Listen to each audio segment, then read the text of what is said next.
Estábamos hablando sobre esta nueva calificación que teníamos a nivel internacional, pero ¿qué significa para nuestro país? Estoy segura que usted quiere saber más de este tema. Agradezco mucho que se encuentre en la línea el subsecretario de Hacienda, Gabriel Llorio. Muchísimas gracias, subsecretario. Buenas noches. Buenas noches, Liliana. Gracias a ti. Oiga, bueno, pues de entrada esta noticia, a lo mejor me gustaría que lo tradujéramos un poco para la gente, para el ciudadano de a pie. ¿Esta calificación podría verse reflejado en algo que les beneficie?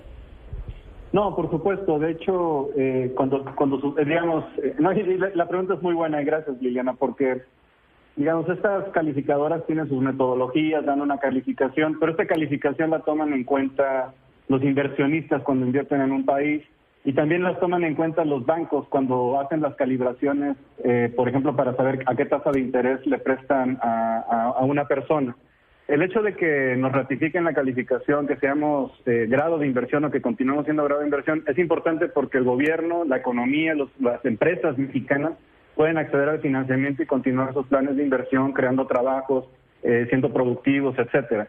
Pero también se refleja mucho en el costo del financiamiento en todos los niveles. Entonces, se genera como un anclaje en cuanto al nivel de riesgo de la nación. Y esto lo que se va a traducir es que vamos a tener más estabilidad, por ejemplo, de riesgo crediticio en algunas líneas de crédito, en los accesos de financiamiento de las empresas corporativas mexicanas. El gobierno federal sigue teniendo también acceso a los mercados internacionales. Esto crea como un buen ambiente para la inversión, son buenas señales para los inversionistas, son buenas señales económicas también. Y creo que fue una buena noticia en el sentido de que cuando estamos viviendo coyunturas como la actual, las calificadoras tienden a bajar la calificación y vamos saliendo de una coyuntura muy retadora en cuanto al COVID en el 2020, las olas y luego la guerra de Rusia en Ucrania, pues ha generado una coyuntura económica que presenta varios retos. Entonces creo que es de resaltarse el resultado que dio hoy Standard & Poor's hacia México. Hay varias preguntas que tengo y justo has tocado tú como un par. La primera que yo quería tocar contigo era, ok, ya lo traducimos a la gente, pero también para el gobierno le va a permitir pues un poco mejorar sus condiciones, renegociar las tasas de interés de la deuda. La deuda, digamos, depende más bien de cuando existen oportunidades de mercado y de financiamiento barato. Okay. Cuando nosotros realizamos, por ejemplo, operaciones de refinanciamiento por alrededor de ya casi 11,000 millones de dólares, cuando las tasas de interés estaban bajas. Entonces eso ahí ya aprovechamos ese ambiente. Y en ese momento la calificación, más bien la señal que manda es que primero que el gobierno es responsable fiscalmente, que la deuda está anclada, y eso le da valor a nuestros bonos, por ejemplo, nuestro M-bono, los CETES, los unibonos, y eso genera mayor demanda por parte de los inversionistas. Entonces sí nos va a beneficiar en cuanto a que tengamos acceso a este financiamiento a tasas baratas, a tasas de mercado, y que no que tengamos que estar pagando sobreprimas por riesgos asociados al país. Eso se acabó el día de hoy cuando Standard & Poor's establece que la perspectiva ya no es negativa, sino estable. También se habla sobre la estabilidad, de hecho, pues es el tema central. También se habla de la estabilidad energética, mucho ayudado, para bien o para mal, que no pasó la reforma energética en nuestro país. ¿Podríamos esperar que también hubiera nuevamente una mejor calificación, o esto es lo mejor que vamos a poder llegar, o a finales de sexenio podría mejorar?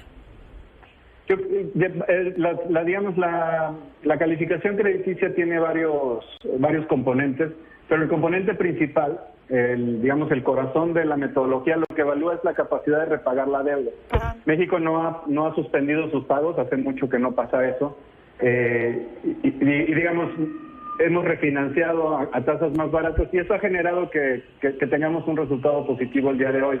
Hay otros elementos como los que mencionas, los pesos y contrapesos, los acuerdos institucionales que están en México operando, el crecimiento per cápita, que son tomados también en consideración. Y algunos suben y otros bajan y van como calibrando esta calificación. Digamos que hacia adelante, si mantenemos la posición que tenemos actual fiscal, pues la vamos a mantener estable, pero si mejoran alguna de estas variables, que pudiera ser, por ejemplo, el ambiente de negocios, el crecimiento, pues podría haber potencialmente una revisión todavía hacia el alza. Ok. Finalmente, para cerrar, hablabas tú un poco también de la inversión, de la confianza que pudiera generar a las empresas. Han hablado también mucho por parte del gobierno federal, querer impulsar el sureste del país. ¿Están esperando ustedes que vengan nuevas industrias o incluso ya hay negociaciones con nuevas industrias para establecerse al sureste del país?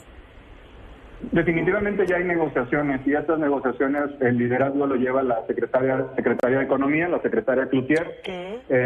Ella ha estado en contacto con empresas, al parecer alrededor ya de 120 empresas grandes, multinacionales, que tienen operaciones tanto en China como en México y que conocen ambos países, están dispuestas a hacer una relocalización de alguna parte de su cadena de producción.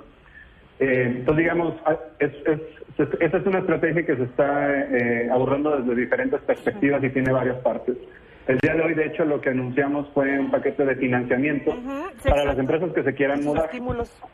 Exactamente, una parte son estímulos fiscales, la otra parte es que, por ejemplo, el BID Invest o el BID le pueda prestar a las empresas directamente para que puedan financiar la mudanza. También estamos, obviamente, proveyendo la infraestructura industrial básica en el corredor interoceánico para facilitar esta mudanza. Pues, digamos, la relocalización de empresas es una realidad, ya está pasando de manera orgánica, pero lo que queremos es también que el sureste se beneficie de esta relocalización de empresas. Subsecretario de Hacienda, Gabriel Llorio, le agradezco muchísimo, nos queda más claro y sin duda lo que todos queremos es que le vaya bien al país, que nos vaya bien a todos. Gracias por estos minutos. Gracias a ti, Liliana. Buenas noches. Muy buenas noches.